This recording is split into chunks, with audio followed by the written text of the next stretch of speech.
I stared at the notification on my phone, heart pounding as the words, "Acquisition complete. Summit Tech, now under Horizon Partners management," flashed across the screen. The name of my ex-husband, Logan Mitchell, appeared in the article, noting his removal as CEO. I felt a rush of emotions flood through me: vindication, pride, and an unexpected touch of melancholy. Before we jump back in, tell us where you're tuning in from, and if this story touches you, make sure you're subscribed, because tomorrow I've saved something extra special for you. 10 years earlier, Logan had laughed when I suggested investing our savings in emerging tech companies. "Stick to what you know, Melissa," he'd said dismissively. "You're just a housewife playing with spreadsheets. Leave the real business to those of us who understand it." Those words had cut deeper than the divorce papers he served me months later. He left me with almost nothing, a meager settlement that barely covered 6 months of rent. He thought I would crumble, that I'd come crawling back, begging for help. He never imagined that one day my investment firm would acquire his failing company in a unanimous board decision that he couldn't block. As I scrolled through the official press release, I couldn't help but smile. The woman he had dismissed as just a housewife now controlled the very empire he had sacrificed our marriage to build. It wasn't just about revenge, though I couldn't deny the satisfaction. This was about proving something to myself, that I was always more than the box he tried to put me in. I met Logan during my final year of business school.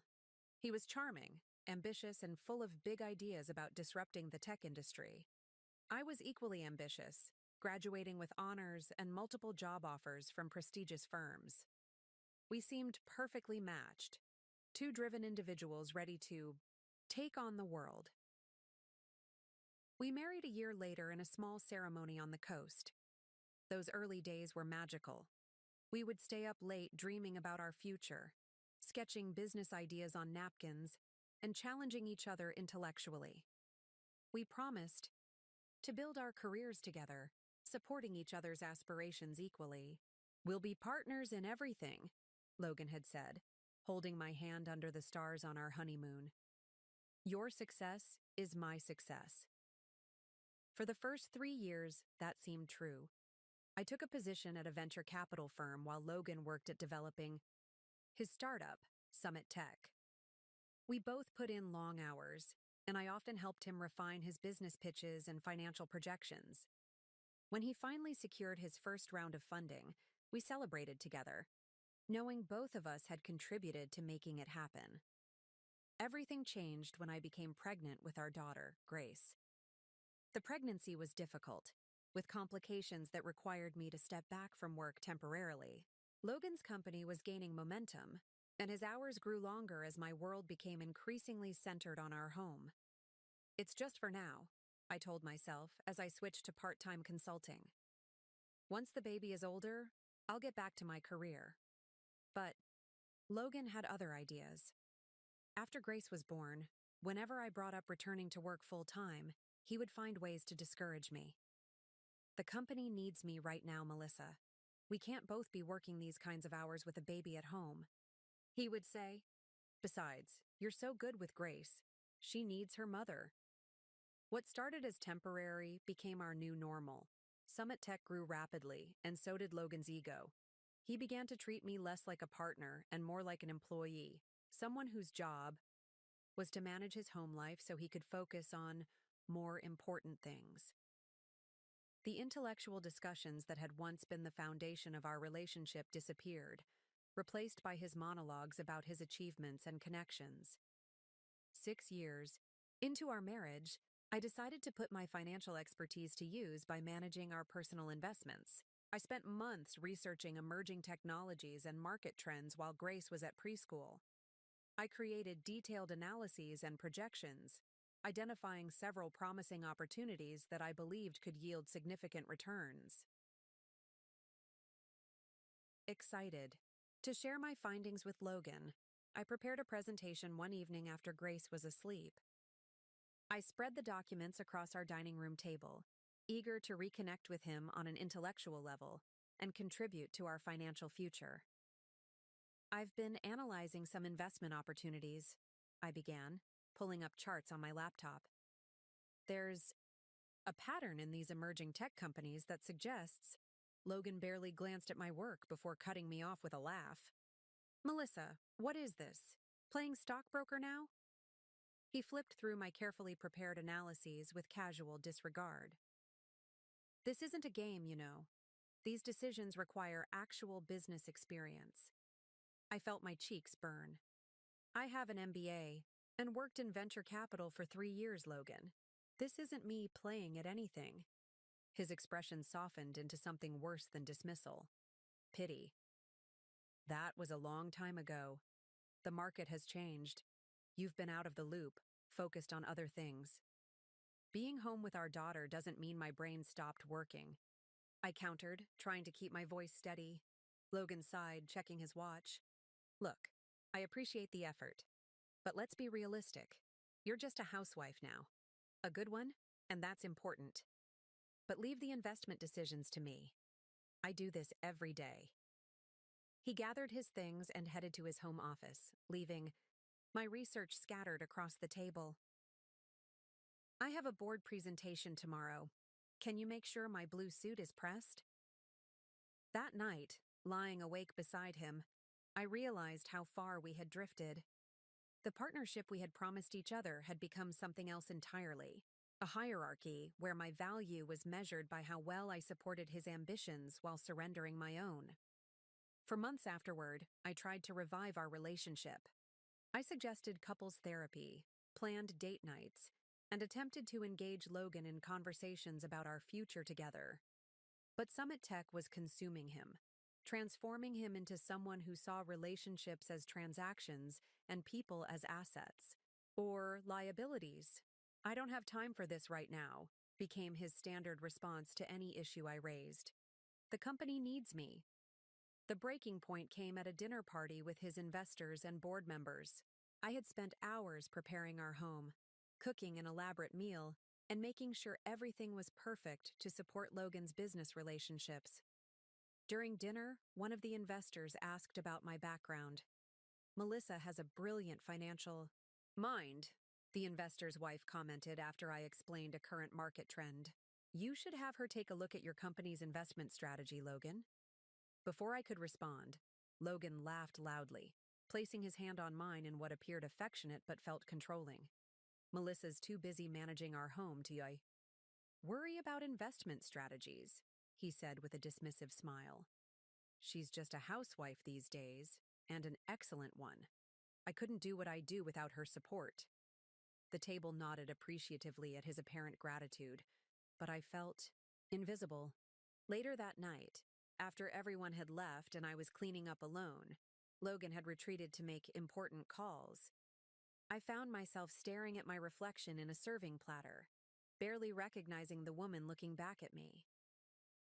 3 weeks later, Logan came home late and announced he wanted a divorce. Summit Tech was preparing for a major expansion, and he had reconnected with Bree, his company's new marketing director. We've grown apart, Melissa, he said, as if stating a simple fact. You want different things than I do. Bree understands the demands of my position. She's in the trenches with me every day. The divorce was swift and brutal. Logan's lawyers painted me as a supported spouse who had chosen to leave the workforce. Despite my contributions to his early success and the years spent managing our household, the settlement was minimal. Logan kept the house, most of our assets, and arranged a visitation schedule for Grace that worked around his business calendar.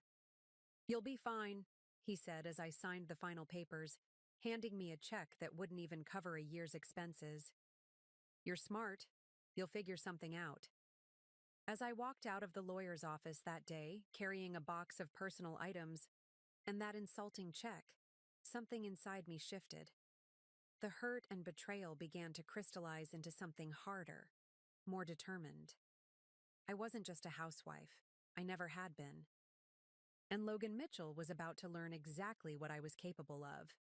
Preparing and narrating this story took us a lot of time, so if you are enjoying it, subscribe to our channel. It means a lot to us. Now back to the story. The first month after the divorce was the hardest. I moved into a small two-bedroom apartment across town, a stark contrast to the five-bedroom house Logan and I had shared. On the nights when Grace stayed with me, we made it an adventure, building pillow forts in the living room and pretending we were explorers in a new land. But when she returned to Logan's, the silence was deafening. "Mommy, why is Daddy's house so much bigger?" Grace asked innocently after one weekend. She was only 7, too young to understand the complexities of divorce settlements and asset division. "Different houses are good for different things," I told her, keeping my voice light. "Our apartment is just the right size for cozy movie nights and making memories." But after tucking her into bed that night, I sat at my tiny kitchen table and faced the brutal reality of my situation. The settlement money would run out quickly. I needed to rebuild my career after an 8-year gap in an industry that moved at lightning speed. Logan had kept all our social connections, most of whom were tied to Summit Tech. And worst of all, I had lost confidence in myself. For a week, I allowed myself to grieve. For my marriage. For the years I'd spent supporting Logan's dreams at the expense of my own. For the woman I used to be. I scrolled through social media, watching Logan and Bree attend industry events. Their smiles a painful reminder of how quickly I'd been replaced, both personally and professionally. Then one morning, I came across an article about Summit Tech's latest acquisition, a promising startup that I had actually included in my investment. Research, the very research Logan had mocked. According to the article, the acquisition was expected to boost Summit's portfolio considerably, exactly as I had projected. I stared at my screen, a strange feeling washing over me. It wasn't just anger or resentment, it was validation. I had been right. Despite being out of the industry for years, my analysis had been spot on. Logan had dismissed my insights, yet here he was, profiting from the very opportunity I had identified. That was the moment everything changed. I closed my social media apps, opened a fresh document on my laptop, and began to write. Not a letter to Logan or a journal entry to vent my frustrations, but a business plan. If my investment instincts were still sharp enough to identify valuable acquisitions, then perhaps they were sharp enough to build something new. I started researching the current venture capital landscape, analyzing how it had evolved since I'd left. I identified gaps in the market, underserved niches that larger firms were overlooking. Using the settlement money as seed capital might be risky with Grace to consider, but playing it safe hadn't exactly worked in my favor so far. For the next 3 months, I lived on a strict budget. When Grace was with Logan, I worked around the clock, reconnecting with old colleagues from business school, taking online courses to update my skills, and refining my business concept. I targeted a specific niche, tech companies with promising innovations that were being overlooked due to being led by non-traditional founders, women, minorities, older entrepreneurs who didn't fit the typical Silicon Valley mold. My first major obstacle was finding investors willing to back me. My resume showed an 8-year gap, and when I mentioned I was recently divorced, I could see potential partners making assumptions about my emotional stability and commitment. After 15 rejections, I changed my approach. Rather than seeking large sums from established venture capitalists, I reached out to successful women entrepreneurs who might understand both my vision and my journey.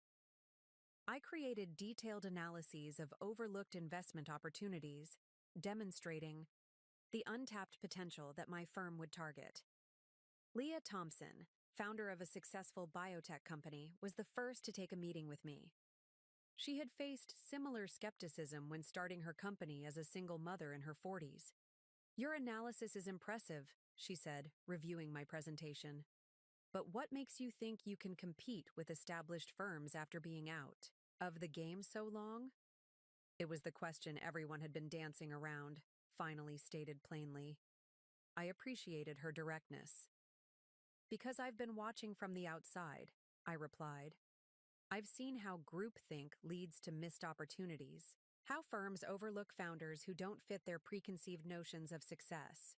I've experienced firsthand what it means to be underestimated, and I know how to recognize potential in places others don't bother to look. Leah studied me for a long moment before nodding. I'll invest on one condition. You bring in at least two other strategic partners. I need to know this isn't just about proving something to your ex-husband. Her words stung because they hit close to home. Was this about Logan? Partly, I had to admit. But it was about so much more, about reclaiming my identity, creating something meaningful, and hopefully changing an industry that too often overlooked talent that didn't fit the established mold. This is about building something that should exist, I told her, whether Logan ever knows about it or not. With Leah's conditional commitment, I had credibility to approach others. Angel, a tech entrepreneur who had sold her security software company for millions, signed on next. Then came Paulo Rivera, an early investor in several successful apps who liked my focus on overlooked founders. Within 2 months, I had assembled a small but powerful group of backers who believed in my vision. Horizon Partners launched with modest capital, but a clear mission. We focused on companies with solid fundamentals that weren't getting attention, from larger firms. Our first investment was in a healthcare technology platform developed by a team of former nurses, women in their 50s who understood patient care from the ground up, but had been repeatedly told they were too old to enter the tech space. When their platform was acquired by a major healthcare provider 18 months later, delivering a 300% return to our investors, Horizon Partners suddenly had industry attention. My phone started ringing with calls from people who had previously declined meetings. 3 years after the divorce, Horizon had grown from my kitchen table operation to a boutique investment firm with a small but dedicated team working from our downtown office. We had a reputation for spotting unconventional talent and a track record of successful investments. I was finally rebuilding my professional identity, piece by piece. Grace, now 10, often visited the office after school. She had her own small desk where she would do homework while I finished work. I told Dad about your company, she mentioned, casually one afternoon. He said it sounds interesting. My heart skipped a beat. Did he? What else did he say? Grace shrugged, focused on her math worksheet. Not much. He seemed surprised, though. Bree asked if you had investors, or if it was just a small thing you were doing on your own. I smiled, turning back to my computer. And what did you tell them? I said, "You're the boss, and you have meetings all day with important people," she replied proudly, "and that you let me have the good chair when I visit." That night, after Grace was asleep, I found myself looking up Summit Tech online. The company had continued to grow under Logan's leadership. They had made several more acquisitions, expanded internationally, and according to industry news, were preparing for a potential IPO within the next year. Logan's professional success didn't bother me as much as it once might have. I was building something of my own now, something that reflected my values and vision. Still, a small part of me wondered if he ever thought about how quickly he had written me off, how confidently he had labeled me just a housewife, as if those years at home had erased my intelligence and potential. 5 years after the divorce, Horizon Partners had established itself as a respected player in the venture capital world. We had expanded our focus beyond early-stage investments to include growth-stage companies with proven concepts ready to scale. Our fund had grown significantly, allowing us to take larger positions in the companies we believed in. I was reviewing potential new investments when Thomas, our head of research, knocked on my office door. "You need to see this," he said, placing a file on my desk. "Summit Tech is facing some serious challenges." I opened the folder to find a comprehensive analysis of Logan's company. After years of aggressive expansion, Summit had taken on significant debt. Several of their recent acquisitions weren't performing as projected, and there were rumors that the planned IPO had been postponed indefinitely. Their stock, which had been trading on private markets, had dropped nearly 40% in 6 months. Their board is divided on next steps, Thomas continued. Half want to restructure, cut costs, and stabilize. The other half, including your ex-husband, want to double down with more acquisitions to boost their portfolio before going public. I studied the numbers carefully, seeing the precarious position Summit was in. Logan's strategy had always been aggressive growth at all costs. It had served him well during the tech boom, but the market was shifting toward profitability and sustainable growth models. Why are you showing me this? I asked, though I already knew the answer. Thomas smiled, slightly. Their largest investor is looking to exit. They're quietly shopping their 26% stake. It wouldn't give us control, but it would make us the largest single shareholder, enough to influence the board's direction. I leaned back in my chair, my mind racing with possibilities. 5 years ago, I couldn't have imagined being in a position to even consider such a move. Now it was actually within reach. Get me everything you can on Summit's current situation, I said. Board composition, debt structure, employee retention rates, client satisfaction metrics, the works, and find out what price the investor is looking for. As Thomas left my office, I turned to the window, watching the city skyline as the late afternoon sun cast long shadows between buildings. I wasn't interested in revenge. That emotion had faded years ago as I built Horizon. But there was something poetic about potentially saving the company Logan had built, using the very financial acumen he had dismissed. Would I move forward with this? I wasn't sure yet. But for the first time since the divorce, I felt the playing field between Logan and me leveling out. And it felt good to have options. Options I had created for myself by refusing to accept the limitations he had tried to place on me.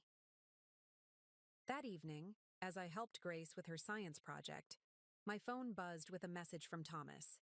Investor willing to discuss terms. Meeting set for next week. I set my phone down, smiling to myself as I turned back to my daughter. The woman Logan had dismissed as just a housewife was about to make the most important business decision of her career. And whatever I decided, it would be on my terms. The week before my meeting with Summit Tech's exiting investor, I barely slept.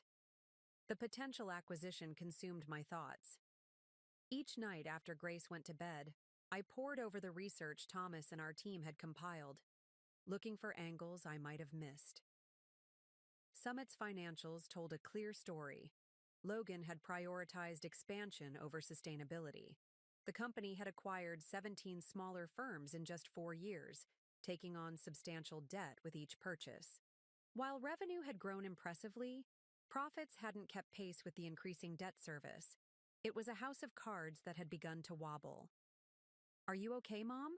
Grace asked over breakfast one morning, studying my face with concern. "You look tired," I smiled, tucking a strand of hair behind her ear. "Just some big decisions at work, sweetheart. Nothing for you to worry about." "Is it about Dad's company?" she asked, surprising me with her perceptiveness. At 12, she was becoming increasingly aware of the complexities in the adult world around her. I hesitated, unsure how much to share. "What makes you ask that?" She shrugged, pushing her cereal around in her bowl. "I heard Dad arguing with Bree last night. He sounded stressed about work stuff." A pang of worry shot through me. Whatever my feelings about Logan, I never wanted Grace caught in the middle of business tensions on top of the normal challenges of having divorced parents. "Business can be stressful sometimes," I said carefully. "But that's for grown-ups to handle. You just focus on being 12, okay?" She nodded, but the concern lingered in her eyes.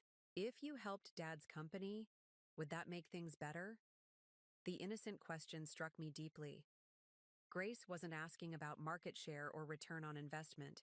She was asking if I could fix something that was causing strain in her other home.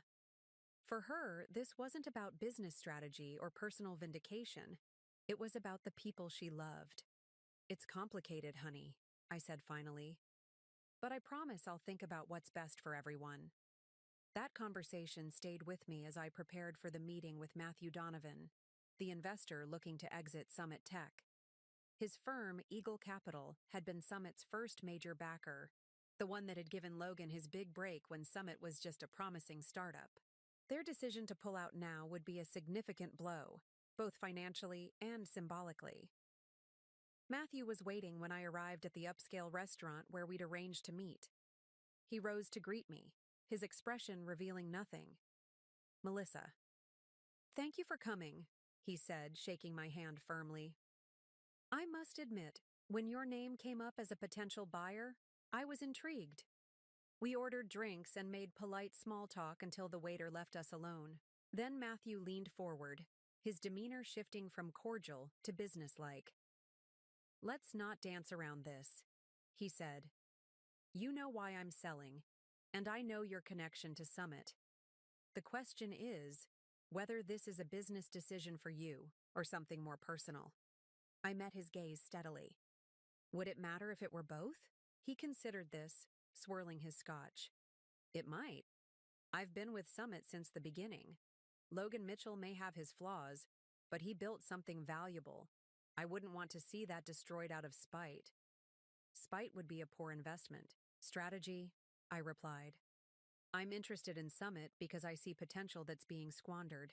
The company has strong core assets, valuable intellectual property, and talented teams. What it lacks is prudent financial management and a sustainable growth model." Matthew studied me for a long moment. "You've done your homework." "I always do." He nodded, seeming satisfied. "Here's my situation.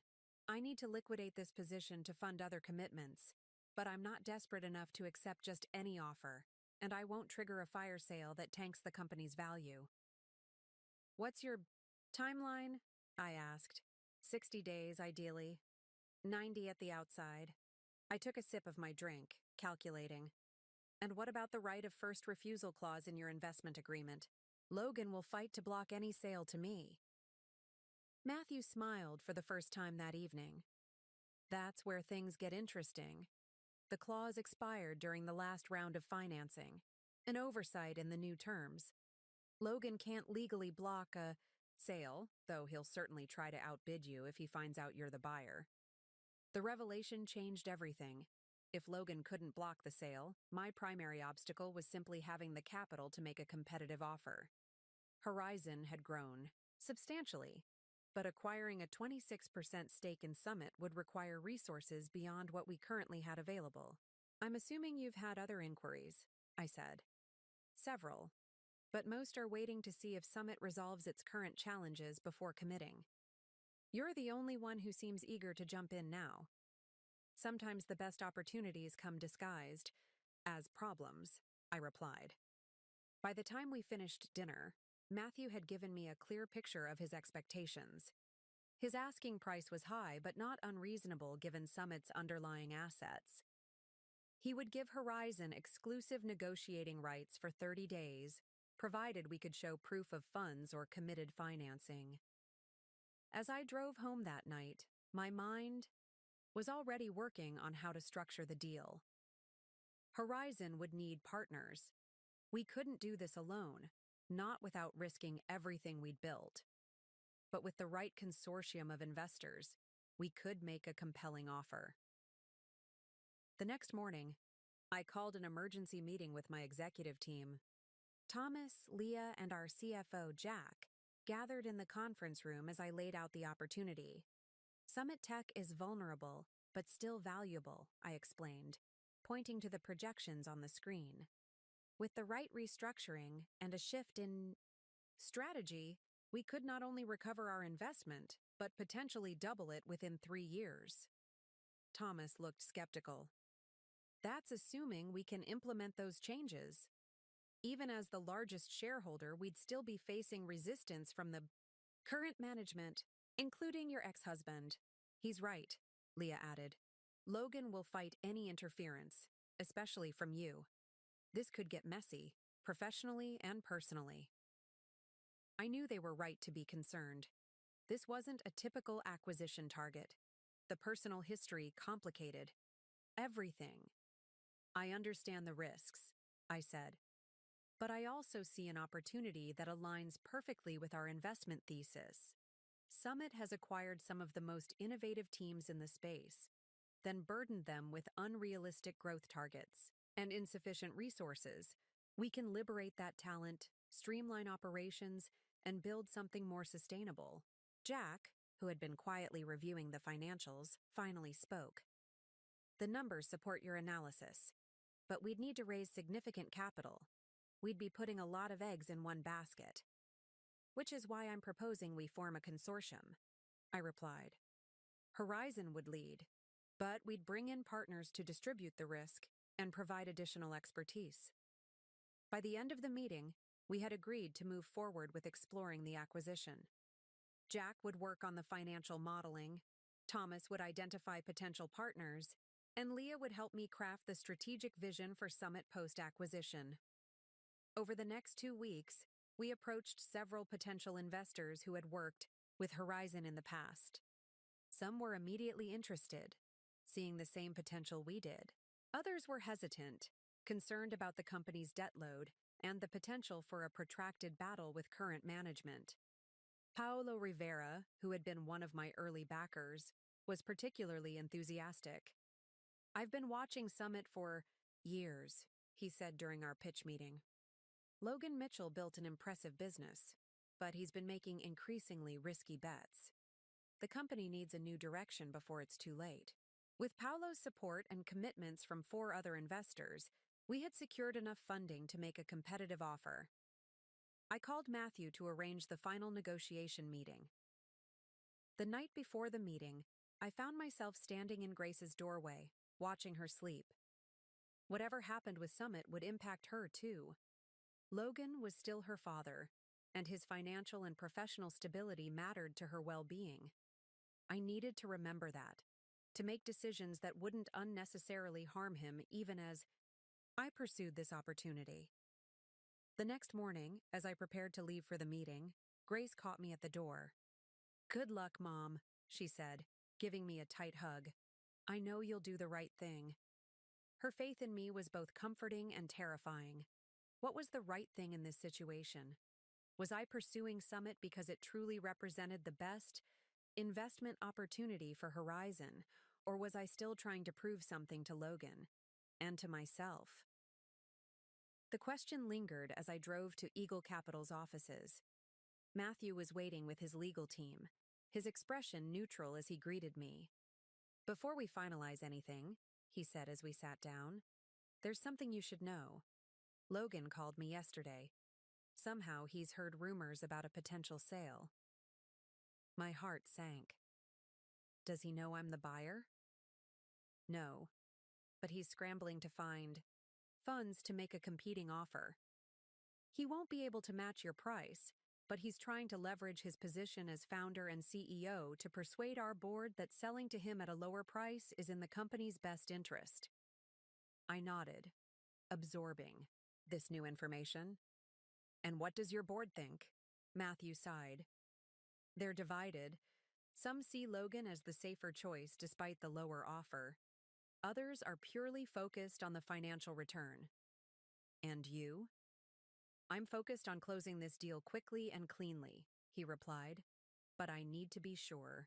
You won't back out if things get complicated." I took a deep breath, thinking about Grace's words that morning. The right thing wasn't always the easiest path. Sometimes it meant making difficult choices with uncertain outcomes. "I won't back out," I said firmly. "But I want to be clear about something. My goal isn't to destroy Summit or to humiliate Logan. I want to preserve what's valuable about the company while correcting its course. That's best for everyone, the employees, the shareholders, and yes, even for Logan in the long run, though he may not see it that way." Matthew studied me for a long moment before nodding. "Then let's move forward." 3 hours later, after intensive negotiations and multiple calls with our respective legal teams, we had a deal. Horizon Partners, along with our consortium, would acquire Eagle Capital's 26% stake in Summit Tech. The paperwork would be finalized within a week, and the transaction would be announced immediately afterward. As I drove back to the office, I felt a strange mix of exhilaration and trepidation. After years of rebuilding my life and career from scratch, I was about to become the largest shareholder in the company that Logan had sacrificed our marriage to build. The woman he had dismissed as just a housewife now held the future of his company in her hands. But power, I was learning, came with its own responsibilities. The decisions I made in the coming months would affect hundreds of employees, numerous shareholders, and yes, Logan himself. This wasn't just about vindication anymore. It was about proving I could lead better than the man who thought I wasn't capable of leading at all. When I arrived at the office, Thomas was waiting with a grim expression. "What's wrong?" I asked, immediately on alert. "Logan knows," he said. "Somehow he found out you're the buyer. He's calling an emergency board meeting to try to block the sale." The battle I had anticipated was beginning sooner than expected, but I was ready. This time, I wouldn't be the one underestimated. "How did he find out?" I asked Thomas, trying to keep my voice steady despite the adrenaline now coursing through me.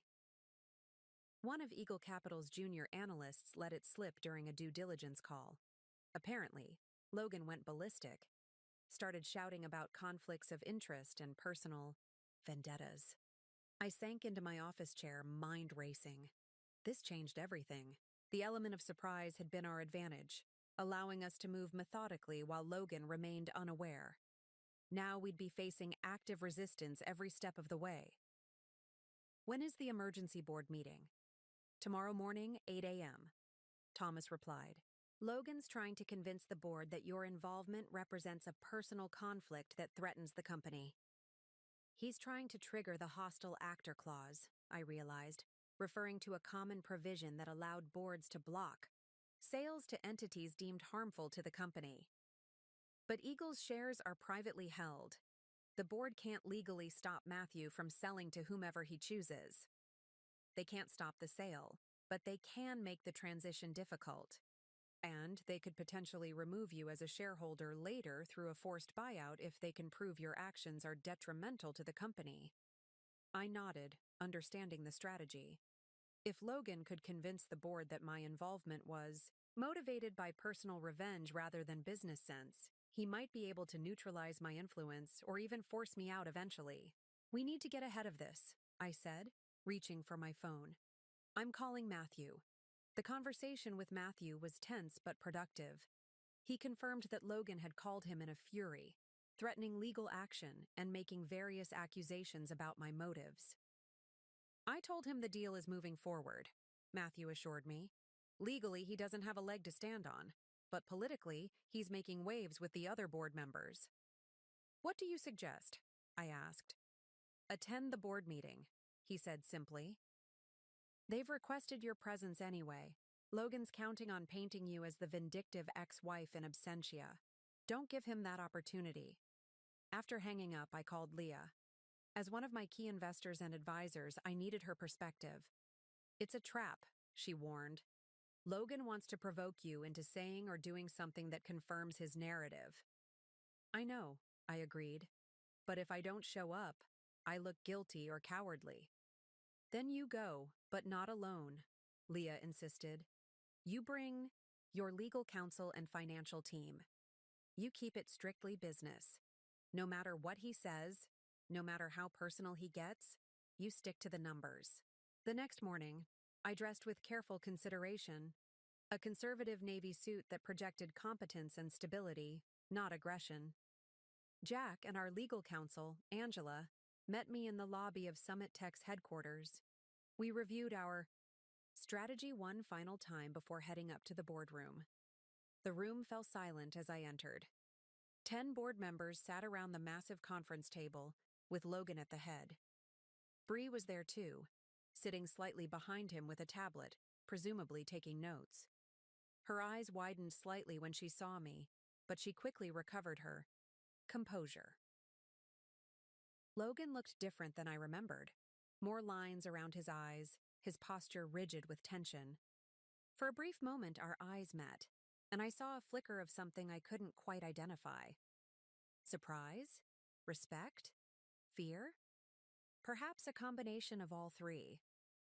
The board chair, a silver-haired man named Robert Wilson, cleared his throat. Ms. Bennett, thank you for joining us on such short notice. I believe you know everyone here. I smiled politely. Thank you for accommodating me. Yes, I'm familiar with the board, though I haven't had the pleasure of meeting everyone personally. Logan didn't wait for further pleasantries. Let's cut to the chase, he said, his voice tight. Melissa, what exactly are you trying to accomplish? By buying into Summit? I could feel every eye in the room on me, measuring my response. This was the moment Logan hoped I would betray some personal motivation, some hint of revenge that would validate his narrative. I'm representing Horizon Partners and our investment consortium, I replied evenly, opening my portfolio. We see significant untapped value in Summit Tech. The company has acquired excellent properties and talent, but is currently over-leveraged and underperforming relative to its potential. Our analysis suggests that with strategic restructuring, Summit could significantly improve its profit margins and long-term stability. I proceeded to distribute copies of our analysis to each board member, including Logan. The report was comprehensive, detailing Summit's financial challenges and our proposed solutions, complete with projected outcomes under various scenarios. As you can see, I continued, our interest is purely financial. Summit represents an undervalued asset with strong growth potential under the right management approach. Logan's face darkened at the implication. Under the right management? Are you suggesting the current leadership is inadequate? I met his gaze directly. The numbers speak for themselves, Logan. Summit's debt-to-equity ratio has increased by 75% over the past 3 years. Your last 4 acquisitions have all missed their revenue targets. Meanwhile, your R&D spending has decreased by 1/3, jeopardizing your pipeline of new products. His jaw tightened. We're in an aggressive growth phase. Short-term metrics don't reflect our long-term strategy. Growth without profitability isn't sustainable, I countered. Your current trajectory puts Summit at risk of covenant violations on your loans within 18 months. One of the board members, an older woman I recognized as Dr. Helen Morgan, leaned forward. Ms. Bennett, these projections are concerning. Are you confident in these numbers? Absolutely, I replied. They're based on Summit's own quarterly reports and industry benchmarks. We've had 3 independent analysts verify them. Dr. Morgan turned to Logan. Is this accurate? Are we at risk of violating our loan covenants? Logan hesitated just a fraction too long. We have contingency plans in place. The situation isn't as dire as Ms. Bennett suggests. Another board member, who I hadn't met before, spoke up. I'd like to hear more about Horizon's restructuring proposal. What exactly would you change if you had influence over Summit's direction? For the next 45 minutes, I outlined our vision for Summit, focusing on consolidating the recent acquisitions, optimizing operations, reducing redundancies, and reinvesting in the company's most promising technologies. I emphasized retaining key talent and creating a more sustainable growth model that wouldn't require constant fundraising. Throughout my presentation, Logan interrupted repeatedly with objections and challenges, but I remained calm, addressing each point with data and reasoned analysis. I could sense the board's attention shifting, their skepticism giving way to genuine interest in our approach. This all sounds promising, Robert said when I finished, but it doesn't address the elephant in the room. Ms. Bennett, you and Mr. Mitchell have a personal history. How can the board be confident that your involvement won't introduce conflicts that might harm the company? It was the question I had been expecting, the one Logan had undoubtedly planted. From the corner of my eye, I could see him leaning forward slightly, waiting for my response. Mr. Wilson, I understand your concern, I said carefully. Yes, Logan and I were married. Yes, we have a daughter together. Those facts aren't in dispute. But Horizon Partners has built its reputation on identifying undervalued companies and helping them reach their full potential. My personal history gives me insight into Summit's operations, but it doesn't dictate our investment strategy. I paused, glancing around the table. If I were motivated by personal feelings, there are far easier ways to express them than committing millions in investment capital to a complex corporate restructuring. A few board members nodded, and I continued. Moreover, our consortium includes respected investors like Paulo Rivera and Leah Thompson, who have their own reputations to protect. They wouldn't back this acquisition if they believed it was motivated by anything other than sound business principles. Logan stood abruptly. This is absurd. Melissa has no experience running a company of Summit's size. Her firm is a boutique operation that's barely 5 years old. She's trying to use our past relationship to gain control over something she couldn't build herself. The comment stung, echoing the dismissive attitude that had characterized the end of our marriage. But I remained composed, refusing to take the bait. Horizon Partners has delivered an average annual return of 27% to our investors, I replied, keeping my voice measured. We've successfully guided multiple companies through restructuring and growth phases. Our track record speaks for itself. Turn to address the entire board. I'm not here to relitigate my divorce or engage in personal disputes. I'm here because Summit Tech has tremendous potential that's currently being squandered by unsustainable practices. Either you address these issues now, with us as partners, or you'll be forced to address them later under far less favorable circumstances. The board chair called for a brief recess after that exchange. As people filed out of the room, Logan approached me, his expression tightly controlled. "Can we speak privately?" he asked. I glanced at Jack and Angela, who looked concerned. "Anything you have to say to me can be said in front of my team." Logan clenched his jaw but nodded. "Fine. What's your real game here, Melissa? What do you actually want?" "Exactly what I said in there," I replied. "Summit is a good company making bad decisions. We want to fix that and generate returns for our investors. So this has nothing to do with proving me wrong?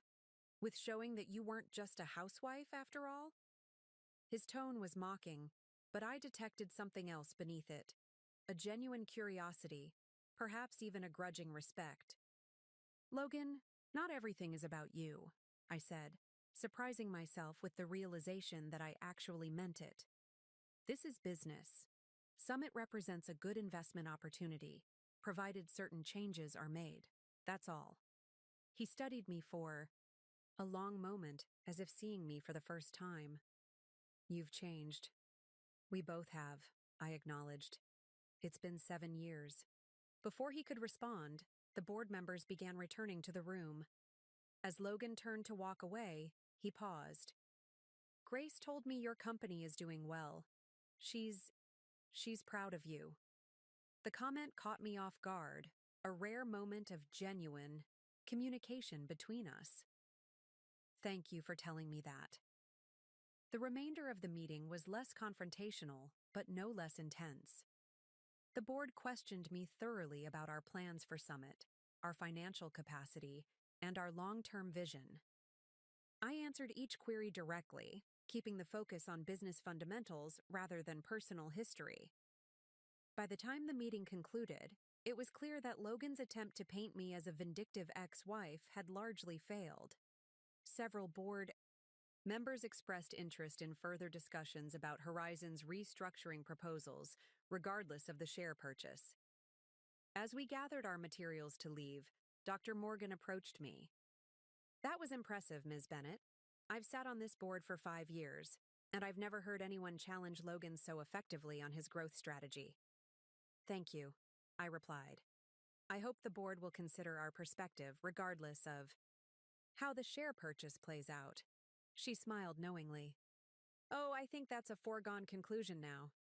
Matthew isn't going to back out of your deal. And after today's presentation, I doubt the rest of the board would want him to. You've made a compelling case." Outside the building, Jack and Angela were jubilant. "You destroyed him in there. Jack said admiringly as we walked to our cars. Did you see his face when you brought up the covenant violations? He never expected you to have that level of detail.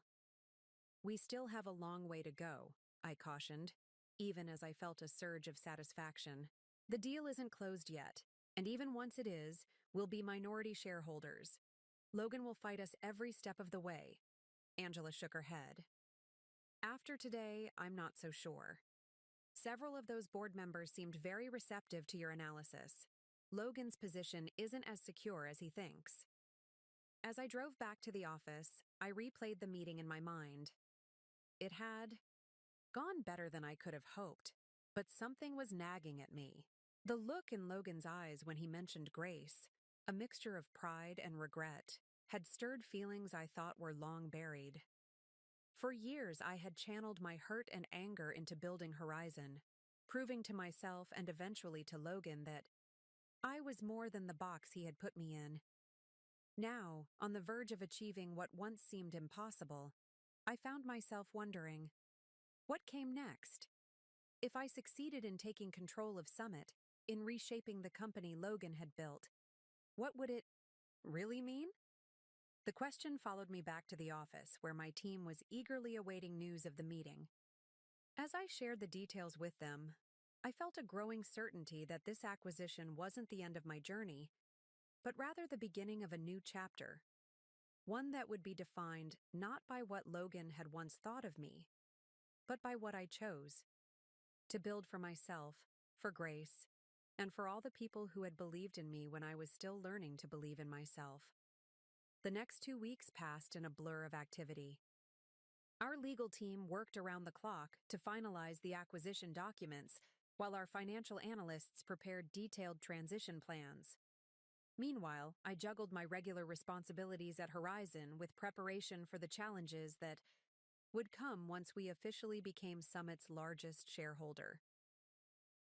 Matthew called on a Wednesday afternoon with the news I had been waiting for. It's done, he said simply. The board approved the sale unanimously. Even Logan voted in favor, though I suspect that was more about saving face than genuine support. Thank you, Matthew, I replied, surprised by the unanimity. I hadn't expected the entire board to back the deal. Your presentation changed minds, he explained. Several members approached me afterward expressing confidence in your vision for Summit. They're tired of the constant financial tightrope walking. After hanging up, I sat quietly at my desk, absorbing the magnitude of what had just happened. 7 years ago, I had been a devastated divorcee with dwindling savings and a shattered sense of self-worth. Now, I controlled a significant stake in one of the industry's leading companies, the very company my ex-husband had prioritized over our marriage. The irony wasn't lost on me, but the victory felt different than I had imagined. There was satisfaction, certainly, but not the vindictive pleasure I might once have anticipated. Instead, I felt a weighty responsibility to the employees whose livelihoods now partially depended on my decisions, to the investors who had trusted my vision, and yes, even to Logan, whose life's work I now held influence over. The official announcement went out the next morning. Horizon Partners acquires 26% stake in Summit Tech, becomes largest shareholder. Within hours, my phone was flooded with messages from industry colleagues, journalists seeking comments, and friends offering congratulations. Grace called between classes, her voice excited. Mom, I just saw the news online. You own Dad's company. Now? Not exactly, sweetheart, I clarified. Horizon and our partners are the largest shareholders, but we don't own the entire company. Your dad is still the CEO. But you're his boss now, right? She pressed, the complexity of corporate governance lost on her 13-year-old mind. I chose my words carefully. It's more complicated than that. The board oversees the CEO, and as major shareholders, we have influence on the board. But this isn't about who's the boss. It's about making Summit a stronger company. There was a pause before she asked, Is Dad upset? The question was loaded with concern. Despite our differences, I never wanted Grace to feel caught between her parents' professional rivalry. Your dad and I have different ideas about running the business, I explained. But we both want what's best for Summit. And more importantly, we both want what's best for you. After promising to explain more when she came for the weekend, I ended the call and turned my attention to the next critical step. My first board meeting as Summit's largest shareholder. It was scheduled for the following Monday, and I knew it would set the tone for everything that followed. Over the weekend, I prepared meticulously, reviewing Summit's operations in even greater detail and refining my proposals for the changes I believed were necessary. Grace helped me rehearse my presentation, playing the role of skeptical board member with surprising effectiveness. You sound like Dad when you do that, I laughed after one particularly pointed question. She grinned. I've been to his office a lot. The way he talks to people there is different than at home. The observation was innocent but revealing. Grace had been watching both her parents navigate their professional worlds, absorbing lessons from each of us. I wondered what she was learning from this latest chapter in our complicated story. Monday. Morning arrived with a mixture of rain and nervous energy. I arrived at Summit's headquarters 30 minutes early, giving myself time to center my thoughts before the meeting. To my surprise, Logan was already in the boardroom, reviewing documents alone. He looked up as I entered, his expression unreadable. Melissa, early as always. Some habits don't change, I replied, setting my briefcase on the table. An awkward silence followed, thick with unspoken history. Finally, Logan spoke. I suppose congratulations are in order. You've accomplished something remarkable. The acknowledgement seemed genuine, lacking the bitterness I had anticipated. Thank you, I said simply. He shuffled his papers, not meeting my eyes. I've been thinking about what you said at the emergency meeting, about Summit's financial position.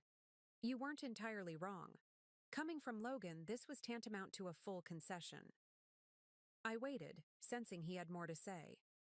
The last few acquisitions, he continued, haven't performed as projected. We're carrying more debt than is comfortable. The board has been pressing for changes, even before your involvement. Why are you telling me this now? I asked. He finally looked up, his expression a mix of resignation and determination. Because despite what you might think, I care about this company. I built it from nothing. I don't want to see it torn apart in a power struggle. That's not my intention, I assured him. Then what is? Beyond the financial returns and strategic restructuring, what do you really want here, Melissa? It was a fair question, one I had been asking myself with increasing frequency. What did I want? Validation? Revenge? Or something more constructive? I want to prove that there's a better way, I said finally. Not just to you, but to the industry. Growth doesn't have to come at the expense of sustainability. Innovation doesn't require reckless risk-taking. I believe Summit can be more successful by being more responsible. Logan considered this, drumming, his fingers on the table. And my role in this vision of yours? That depends on you, I replied honestly. If you're willing to adapt, to consider different approaches, there's no reason we can't work together professionally. If not, I left the alternative unspoken. Before he could respond, other board members began arriving, and our private conversation ended. The meeting proceeded with the formality typical of corporate governance. I was officially welcomed as a representative of Summit's largest shareholder. Two of my colleagues from Horizon were appointed to the board, shifting the balance of power, subtly but significantly. When the time came to present my proposals for Summit's restructuring, I felt all eyes on me, especially Logan's. I outlined a three-phase plan. First, a comprehensive review of recent acquisitions to identify synergies and redundancies. Second, a renegotiation of the company's debt structure to improve terms and reduce immediate pressure. And third, a renewed focus on the company's core technologies, with increased R&D investment in areas showing the most promise. The goal, I explained, is not to dismantle what's been built, but to strengthen it. Summit has acquired incredible talent and technology. Now it needs the financial stability and strategic focus to leverage those assets effectively. To my surprise, Logan didn't object to any of my proposals. Instead, he asked thoughtful questions about implementation timelines and resource allocation. The rest of the board engaged similarly, and by the end of the meeting, there was unanimous approval for moving forward with Phase 1 of the plan. As the meeting concluded, Robert Wilson, who remained board chair, pulled me aside. "I've been on many boards through many transitions," he said. "This could have been a bloodbath. Instead, you've managed to create alignment around a shared vision. That's rare and valuable." "It's early days," I cautioned. "The real test will come when we start making difficult decisions about redundancies and strategic pivots." "True," he acknowledged. "But you've set the right tone. Even Logan seems cautiously on board, which honestly, I didn't expect." Later that afternoon, as I prepared to leave Summit's offices, I ran into Bree near the elevator. I had successfully avoided any one-on-one interaction with her until now, and the encounter was as awkward as I had anticipated. "Congratulations on the acquisition," she said stiffly. "It's quite an achievement." "Thank you," I replied, keeping my tone neutral. There was no point in antagonizing her. Whatever had happened between her and Logan was separate from my professional objectives now. She hesitated, then added, "Logan's been different since the emergency board meeting. More reflective, less resistant to feedback. I think your presence has actually been good for him, professionally speaking." The admission clearly cost her something, and I appreciated the maturity it represented. "Change is rarely comfortable," I offered, "but sometimes it's necessary." "Yes," she agreed quietly. "Sometimes it is." The elevator arrived, and we rode down in companionable silence. As we parted in the lobby, Bree turned back. "Grace is a remarkable young woman. You've done an incredible job with her." "Thank you," I said, genuinely touched. "She's the best of both of us, I think." Driving home that evening, I reflected on how differently the day had unfolded compared to my expectations. I had prepared for resistance, for conflict, for a power struggle with Logan that would require all my strategic skills to navigate. Instead, there had been a surprising level of acceptance, even collaboration. Was it possible that Logan had genuinely recognized the wisdom in my approach? Or was he simply being pragmatic, adapting to a situation he couldn't control? Either way, the outcome was promising for Summit's future. Over the following months, our restructuring plan gained momentum. The comprehensive review of Summit's acquisitions revealed both problems and opportunities. Some units were underperforming due to insufficient resources or misalignment with Summit's core business. Others showed incredible potential, but had been hampered by aggressive revenue targets that prioritized short-term growth over sustainable development.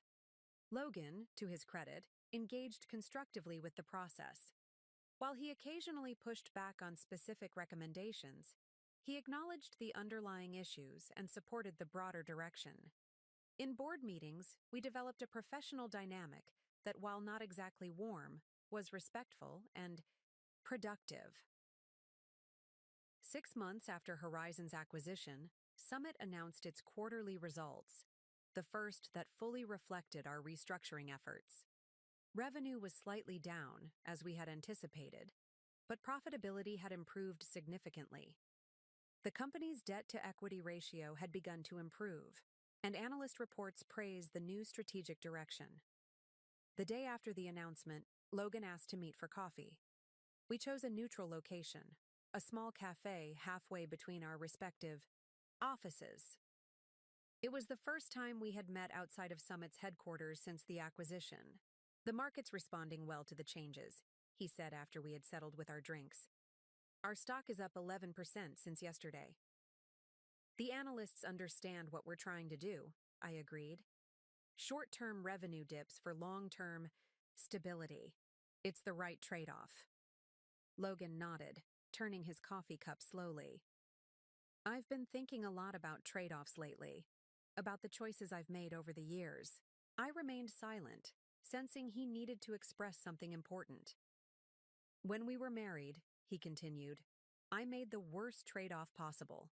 I sacrificed our relationship, our family, for what I thought was necessary for Summit's success.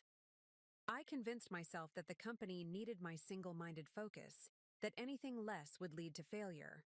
Logan, I began, uncomfortable with the personal turn. Please, let me finish, he insisted gently. I'm not trying to reopen old wounds or make excuses. I just need to acknowledge something I should have recognized years ago. You were never just a housewife. Your contributions to our home, to raising Grace, were invaluable. And your business instincts were always sharp, sharper than mine in many ways. The admission hung between us, unexpected and powerful. For years, I had wanted him to recognize these truths. Now that he had, I wasn't sure how to respond. Why? Are you telling me this now? I asked finally. He met my gaze directly. Because you've proven me wrong in the most comprehensive way possible. Because Summit is stronger under your influence than it was under my exclusive control. And because Grace deserves parents who can acknowledge their mistakes and learn from them. I nodded slowly, absorbing his words. Thank you for saying that. It means more than you might realize. We spent the next hour talking not about Summit or our past, but about Grace, her interests, her challenges, her future. For the first time, in years we were simply co-parents sharing pride and concern for our daughter, without the weight of old resentments clouding the conversation. As we prepared to leave, Logan asked, was it worth it? Building Horizon, taking on Summit, all of it? I considered the question carefully. It wasn't the path I would have chosen originally, but yes, it was worth it. Not because it led me back to Summit or because it proved anything to you, but because it forced me to discover strengths I didn't know I had. He nodded thoughtfully. For what it's worth, I'm glad it was you who stepped in when Summit was vulnerable. Anyone else might have dismantled what we built. You're making it better instead. Walking back to my car, I felt a sense of closure that had eluded me for years. The woman Logan had once dismissed as just a housewife had indeed taken control of his company through her investment firm. But the victory that mattered most wasn't financial or professional, it was personal. I had reclaimed not just my career, but my confidence, my purpose, and most importantly, my own narrative. The journey ahead would still have challenges. Summit's restructuring was far from complete, and navigating my new professional relationship with Logan would require ongoing care and attention. But for the first time, I felt free of the need to prove myself to him or anyone else. I had built something meaningful on my own terms, something that reflected my values and vision. As I drove home, I called Grace to check in on her day. Listening to her excited chatter about a science project, I smiled to myself. This moment of simple connection with my daughter, this life I had rebuilt from the ground up, this was the true measure of success. Not the acquisition of Summit, not the vindication of my business acumen, but the knowledge that I had emerged from adversity stronger and more authentic than before.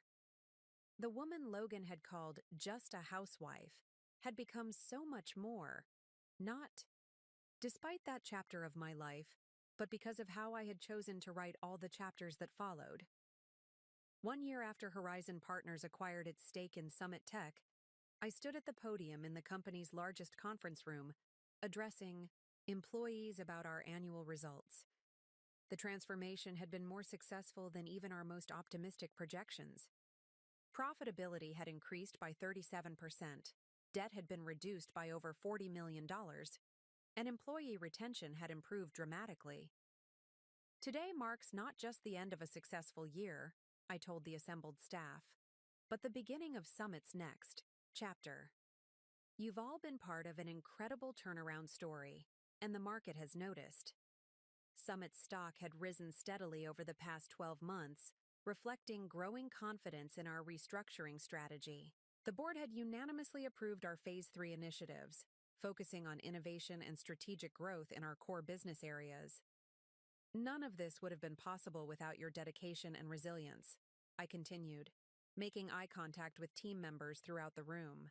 Change is never easy, but you've embraced it with professionalism and creativity. From the corner of my eye, I could see Logan standing to the side, watching attentively. Our working relationship had evolved into something neither of us could have predicted. After initially accepting the changes with reluctance, he had gradually become an advocate for our new direction, leveraging his deep knowledge of the company to help implement our strategies effectively. As I concluded my remarks and stepped away from the podium, Logan took my place to discuss specific departmental achievements. The transition was smooth, our leadership styles different but complementary. The employees, once anxious about the power dynamics between us, had grown accustomed to our professional partnership. Later that afternoon, the board convened for its quarterly meeting. The agenda included standard updates on operations and finances, but also a significant proposal: the creation of a new innovation division that would operate somewhat independently from Summit's main business units. Horizon Ventures would be funded initially with $30 million from Summit's improved cash reserves, I explained, outlining the concept. It would focus on emerging technologies that might not deliver immediate revenue but have significant long-term potential. Essentially, an internal incubator, Logan added, supporting the proposal. We've identified several promising projects already in development within our existing teams that would benefit from this structure. Robert Wilson, still serving as board chair, looked pleased by our united front. The fact that you two are bringing this forward together gives me confidence. It combines Melissa's focus on sustainable growth with Logan's strength in identifying breakthrough innovations. The proposal passed unanimously, and as the meeting adjourned, several board members commented on how effectively Logan and I had managed to set aside our history for the benefit of the company. What they didn't fully understand was that our collaboration wasn't just professional pragmatism, it was a genuine evolution in how we related to each other. Dinner to celebrate the Innovation Fund approval? Logan suggested as we gathered our materials. Grace is at a friend's sleepover tonight, so my evening is free. These occasional business dinners had become part of our new normal, professional, yet tinged with the familiarity that came from our shared history. I hesitated only briefly before agreeing. Sure. The usual place? We had found a small restaurant, equidistant from both our homes, neutral territory where we could discuss Summit business without the formality of the office or the complicated emotions of more personal settings. Over dinner, our conversation drifted from Summit's future to Grace's upcoming college visits. At 14, she was already thinking about potential majors and universities, showing an interest in both business and engineering. She's got your analytical mind, Logan observed, a note of pride in his voice. And your determination. Last week, she spent 3 hours troubleshooting a coding problem for her computer science project. Wouldn't give up until she'd solved it. I smiled, recognizing the trait. She gets that from both of us, I think, for better or worse. Logan nodded, his expression turning reflective. Mostly for better, though I'm trying to teach her about balance too, something I never mastered myself. The comment hovered between us, laden with unspoken acknowledgments about the failures of our marriage. We had gradually become more comfortable referencing the past, though always carefully, always with an awareness of the boundaries we needed to maintain. I've been thinking, Logan said after a pause, redirecting the conversation to safer territory. We should consider bringing some of the talent from our Austin acquisition into the new innovation division. Their team has a different approach to problem solving that could be valuable. I had the same thought, I agreed. Especially Dr. Patterson's group. Their work on predictive analytics could apply across multiple projects. We spent the next hour discussing potential structures for Horizon Ventures, building on each other's ideas with a synchronicity that had once characterized our early relationship.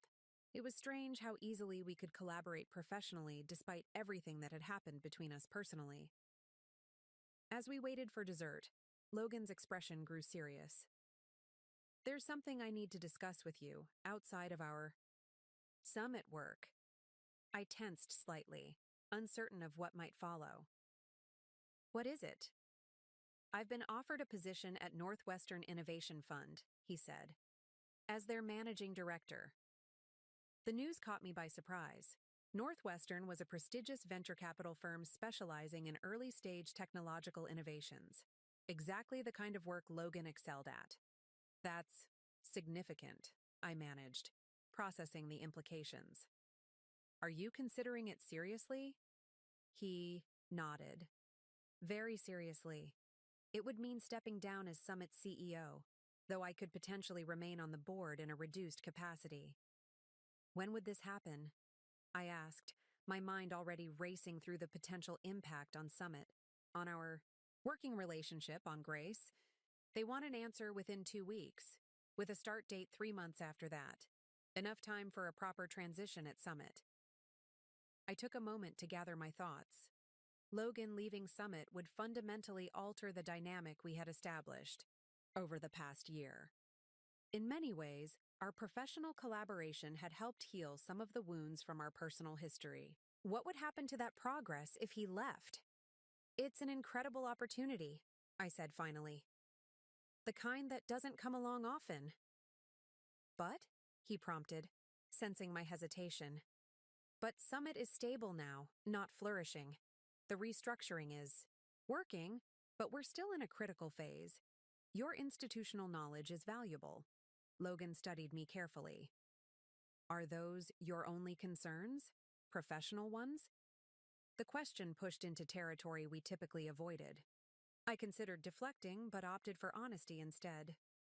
"No," I admitted. "I'm also thinking about what this means for how we manage co-parenting Grace. And yes, about what it means for the working relationship we've built."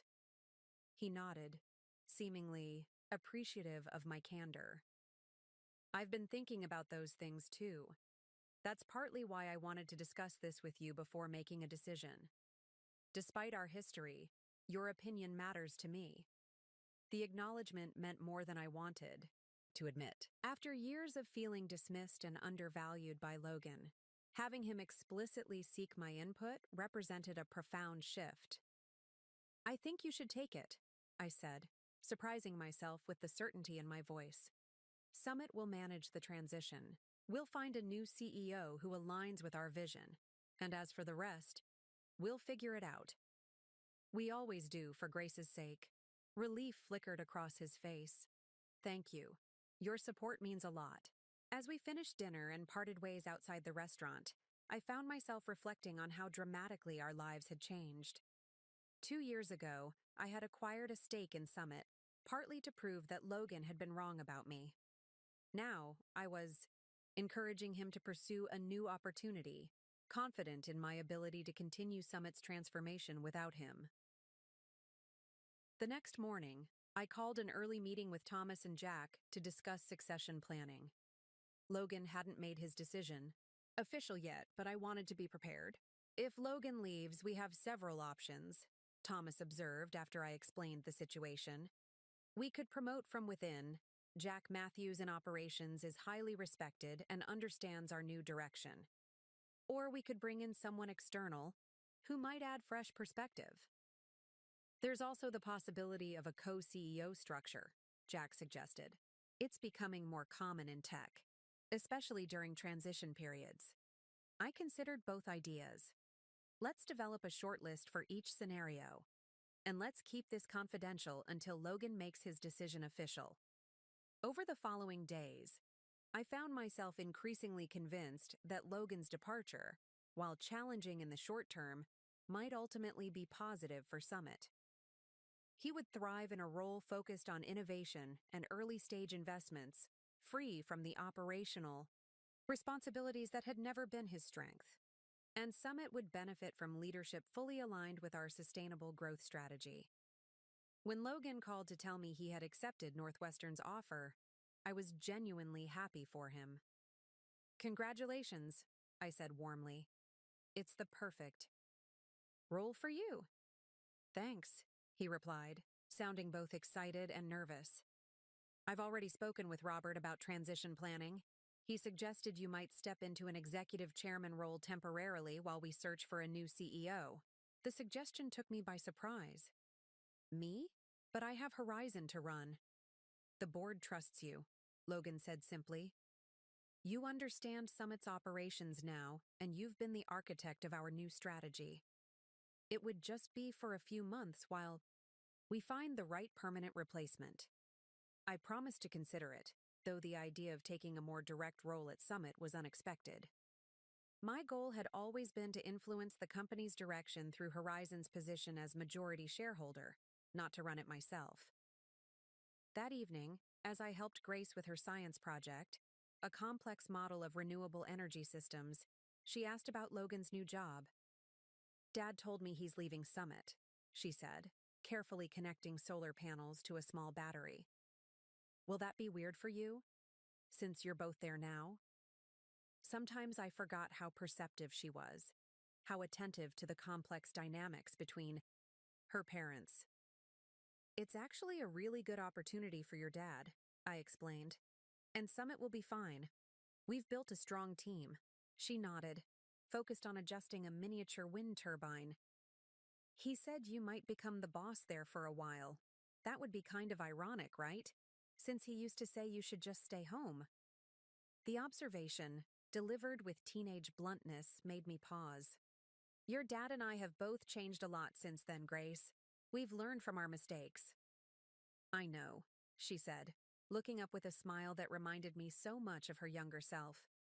"That's what makes it cool, not sad. Like, both of you figured out how to be better." Her simple wisdom struck me deeply. In Grace's eyes, the story of her parents wasn't just about past hurts or power dynamics, it was about growth and learning. Perhaps there was something profound in that perspective. The following week, after careful consideration and discussions with Horizon's leadership team, I agreed to serve as Summit's interim executive chair for 6 months while we conducted a thorough CEO search. The arrangement would require careful balancing of my responsibilities, but with Leah stepping up to handle more of Horizon's day-to-day operations, it seemed manageable. Logan's announcement to the Summit staff was met with mixed reactions. Concern about his departure balanced by his evident enthusiasm for his new role and reassurances about continuity under my temporary leadership. We presented a united front, emphasizing that the transition was planned and positive. As we wrapped up the all-hands meeting, Logan pulled me aside briefly. "You know, when you first acquired Eagle's stake in Summit, I was terrified you were going to dismantle everything I'd built." "That was never the plan," I reminded him. "I know that now," he acknowledged. "But what I've realized over the past year is that sometimes things need to be partially dismantled to be rebuilt better. Summit is stronger now than it ever was under my sole leadership. That's a hard truth to accept, but an important one." His humility surprised me. The Logan I had been married to would never have admitted such a thing. "It wasn't just me," I said. "It was the team we built together, the strategy we refined through collaboration. That's something neither of us could have done alone." He nodded thoughtfully. "Maybe that's the real lesson here. Not that you were right and I was wrong, or that I underestimated you, though I certainly did. But that we're both better as leaders when we're open to different perspectives." As he walked away to speak with other team members, I considered his words. The journey that had brought me to this moment, from dismissed housewife to investment, firm founder to executive chair of Summit Tech, had never really been about proving Logan wrong.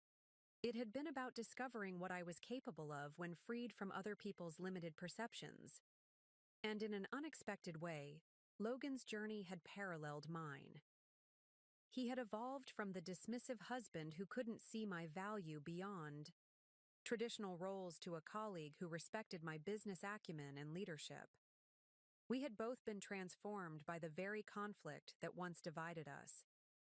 Later that day, as I settled into what would temporarily be my office at Summit, I found a small package on the desk with a note from Logan. For the new chapter, the note read.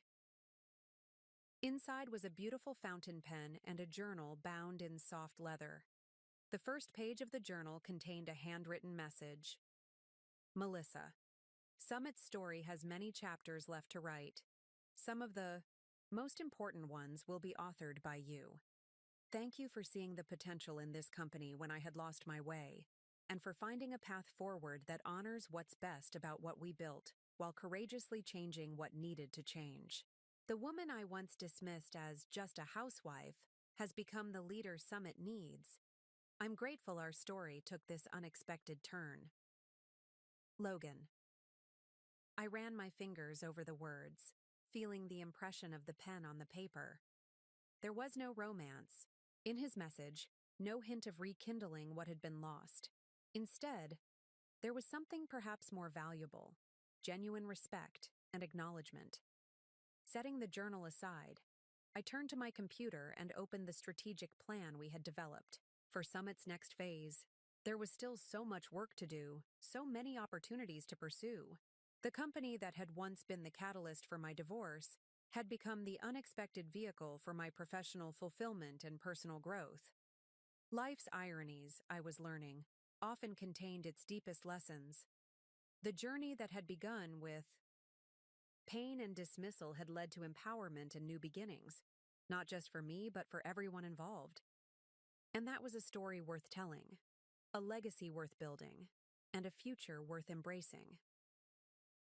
The view from Summit Tech's new headquarters was spectacular. Floor-to-ceiling windows overlooked the city skyline, the river winding through the urban landscape like a silver ribbon. I stood at the glass, watching the sunset paint the buildings in shades of gold and pink. A moment of quiet reflection before the evening's festivities began. Mom? They're ready for us downstairs. Grace's voice pulled me from my thoughts. At 19, she was a striking young woman, poised and confident in her formal dress. She'd come home from her freshman year at MIT specifically for this event, the 5th anniversary of Summit's restructuring and the official opening of our new innovation campus. You look beautiful, I said, smiling at my daughter. Ready to face the cameras? She rolled her eyes good-naturedly. As ready as I'll ever be. Dad just texted.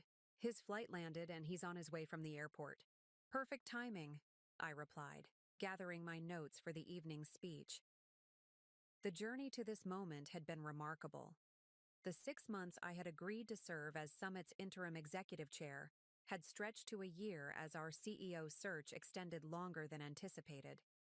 During that time, I had grown increasingly involved in Summit's operations, finding unexpected fulfillment in directly implementing the vision I had initially shaped as an investor. When the board finally identified the perfect candidate, a brilliant operations executive named Thomas Reynolds, I had helped with his transition before stepping back into my role at Horizon. But my deeper connection with Summit remained, with Horizon maintaining its position as the company's largest shareholder and me continuing to serve on the board.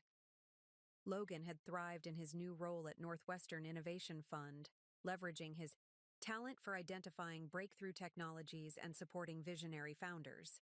He remained on Summit's board as well, his institutional knowledge and external perspective proving valuable during quarterly meetings. Our professional relationship had settled into something neither of us could have predicted, a genuine collaboration built on mutual respect and shared goals.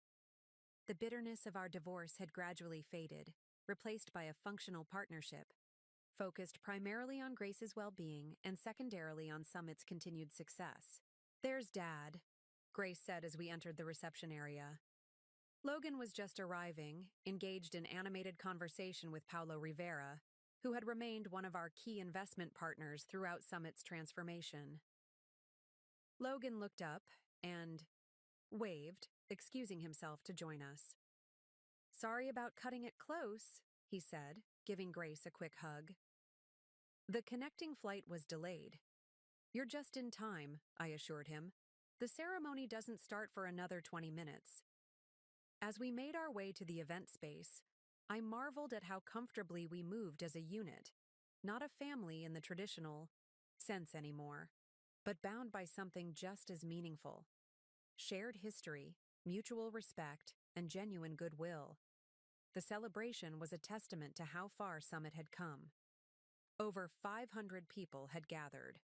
Employees, investors, industry partners, and media. Under Thomas's leadership and with our continued strategic guidance, Summit had evolved into a model of sustainable growth in the tech sector. Profitability had increased year over year, employee satisfaction scores ranked among the highest in the industry, and our innovation division had spun off 3 successful ventures already. As I took the podium to deliver my remarks as board chair, I looked out at the assembled crowd, spotting many familiar faces. Leah Thompson sat near the front, having become one of my closest friends and advisors. Jack Matthews, now Summit's COO, was chatting with several team members. Bree had moved on years ago, accepting a position with a marketing firm in Chicago, but we had maintained cordial relations during professional crossovers. 5 years ago, I began, Summit Tech stood at a crossroads. The company had achieved remarkable growth but faced significant challenges. Today, we celebrate not just survival, but transformation. Summit is now a leader not only in technological innovation, but in corporate responsibility, sustainable growth, and inclusive leadership. I acknowledged the contributions of everyone who had been part of the journey, the employees who had embraced change, the investors who had maintained faith in our vision, and the leadership team that had executed that vision with skill and determination. Special recognition must go to Logan Mitchell, Summit's founder, I continued, nodding toward where he sat beside Grace. His original vision created the foundation upon which we've built, and to Thomas Reynolds, whose leadership, over the past 4 years, has taken Summit to new heights. The speech continued with updates on our latest innovations and future plans, but my focus kept returning to how this moment encapsulated my own journey. From dismissed housewife to respected business leader, from bitter ex-wife to collaborative colleague. The path had been unexpected, but ultimately rewarding in ways I couldn't have imagined when I first set out to prove myself.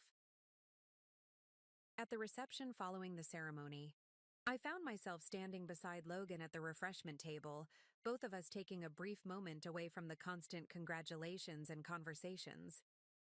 "Remember when you first told me about Horizon?" he asked, a hint of nostalgia in his voice. I was so dismissive, so certain I knew better. I smiled, remembering the dining room table covered with my research, his casual dismissal of my efforts. "You were quite confident." "I was an idiot," he corrected, shaking his head. "But you know what's strange? In a roundabout way, my biggest mistake led to the best outcome for Summit. If I had listened to you then, supported your ideas, we might have made safer investments, achieved moderate success. But we wouldn't be here." He gestured to the innovation campus around us.